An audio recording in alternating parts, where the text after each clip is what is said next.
भाइयों और बहनों, नमस्कार। आज मैं लेकर आया हूँ अपनी एक कहानी पुरस्कार। ये कहानी हिंदी के एक महान और वयोवृद्ध साहित्यकार को मिले पुरस्कार की कहानी है। दोपहर का समय, तीक्ष्ण चिलचिलाती हुई धूप। रेलवे फाटक पर मैं सिटी बस से नीचे उतरा, शर्ट की जेब में से कागज का टुकड़ा निकाला और उस पर लिखा हुआ पता एक बार फिर पढ़ा।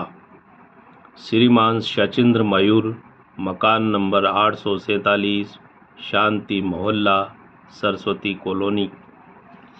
इस कागज के टुकड़े को हाथ में पकड़कर मैं कोने पर लगी पान की दुकान पर पहुंचा। पान वाला कागज पर लिखा पता देखते ही तपाक से बोला, एकदम सीधे चले जाइए, टैगोर स्कूल के बगल की गली में मुड़ जाना। कागज के टुकड़े को मैंने जेब में रखा, कंधे पर टंगा हुआ बैग हाथ में लटकाया और तेज कदमों से चल पड़ा। श्रीमान शचीन्द्र मयूर साहब एक राष्ट्रीय स्तर के महान साहित्यकार। कई दिनों से उनसे मिलने की इच्छा मन में लगी हुई थी, लेकिन इस शहर में आज कदम रखने का अवसर मिला है। मन में बसी हुई कई तरह की जिज्ञासाएं सिर उठाने लगी। एक महान विभूति से मिलने की खुशी में हृदय रोमांचित होने लगा। टैगोर प्राइमरी स्कूल की गली में मुड़कर मैंने फिर मयूर साहब के बारे में पूछा। सीधे चले जाओ, हनुमान मंदिर के पास सफ़ेद रंग का मकान उन्हीं का है। यह सुनकर मैं संकरी गली में तेज कदमों से चलने लगा। हनुमान मंदिर के पास स्थित सफ़ेद रंग के मकान को देखकर मैं चौंक पड़ा। आसपास खड़ी ऊंची ऊंची आलीशान इमारतें और उनके बीच दबा हुआ ये छोटा सा मकान। पुराना व जीर्ण शीर्ण टूटा फूटा लकड़ी का दरवाज़ा और दरवाजे पर टंगी एक छोटी सी नेम प्लेट, शचीन्द्र मयूर, वरिष्ठ साहित्यकार।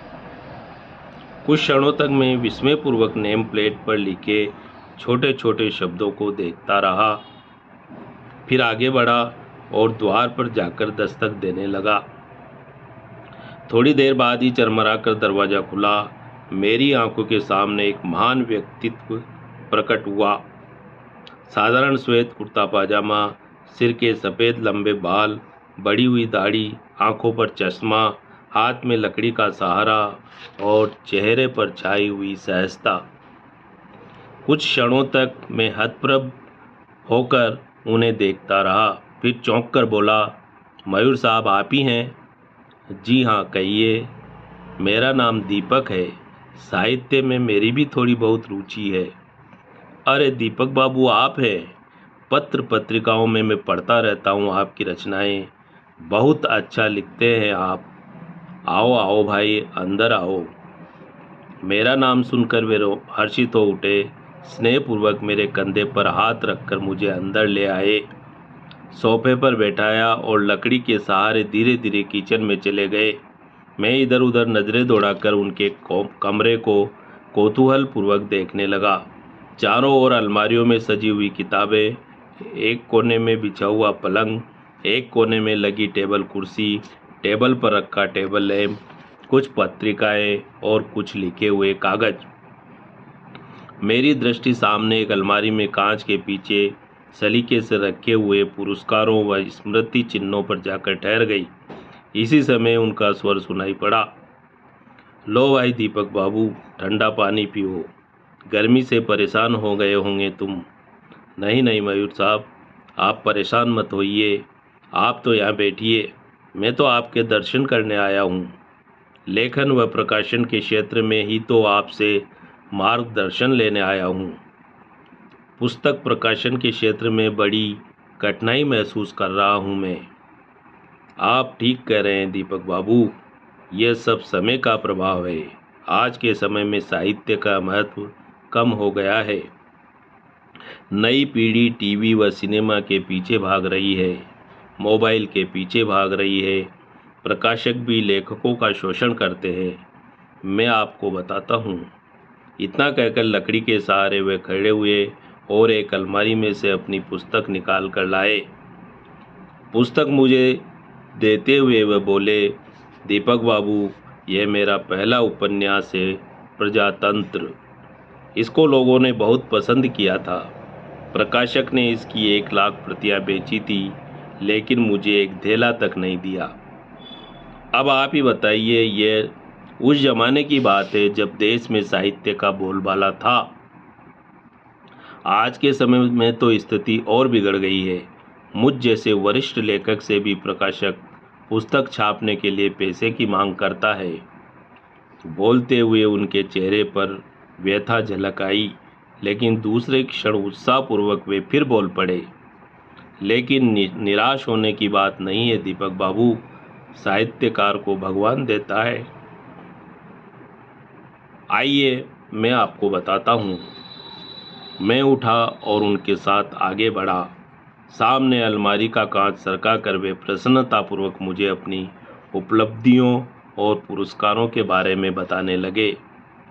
यह मेडल देखिए दीपक बाबू, यह मुझे अपने प्रथम कहानी संग्रह आंगन के फूल पर साहित्य अकादमी द्वारा मिला।